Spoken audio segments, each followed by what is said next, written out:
క్రీస్తునందున ప్రియులకు ప్రేమతో వందనాలు తెలియజేస్తున్నాను. జూలై నెల 1వ తేదీ 2025.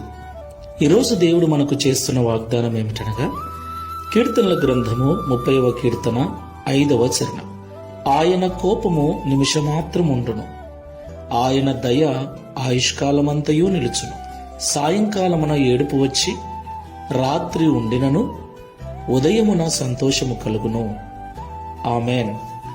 నా ప్రియమైన సహోదరి సహోదరులారా, మనం ఆరాధించే దేవుడైన యేసయ్య మనకు సృష్టికర్త అయిన దేవుడు.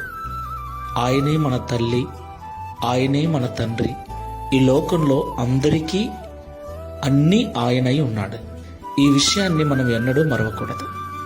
కాబట్టి నేను ఒంటరివాడను, ఒంటరిదానను, నాకు ఎవరూ లేరని ఏమాత్రం మనము చింతించవలసిన అవసరం లేదు. ఎందుకంటే ఆయన మన మీద దయచూపు వాడై ఉన్నాడు. ఒకవేళ పిల్లలు తప్పు చేస్తే తల్లిదండ్రులు ఎలాగైతే కోపగిస్తారో అలాగే ఆయన కూడా కోపగిస్తాడు. అయితే మన కోపం మన పిల్లల మీద ఎప్పుడూ ఉంటుందా? ఉండదు కదా. అలాగే దేవుని కోపం కూడా కొంతకాలమే మన మీద ఉంటుంది, కొద్దిసేపు మాత్రమే ఉంటుంది.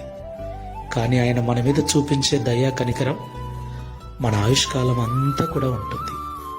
దేవునికి మహిమ కలుగును గాక. ఈరోజు బాధపడుతూ, ఏడుస్తూ, దుఃఖిస్తూ, వేదనతో ఉన్న మనము ఒకరోజు సంతోషిస్తామని, సంతోషించే రోజు, ఆనందించే రోజు త్వరలోనే ఉందని దేవుడు మనతో మాట్లాడుతున్నాడు. సాయంత్రం వచ్చిన ఏడుపు రాత్రి అంతా ఉన్నప్పటికీ ఉదయమున సంతోషం కలుగుతుందని ఆయన వాగ్దానం చేస్తున్నాడు. దేవునికి మహిమ కలుగును గాక. ఈ మాటలు వింటున్న ప్రియ సహోదరు, Download ShareChat.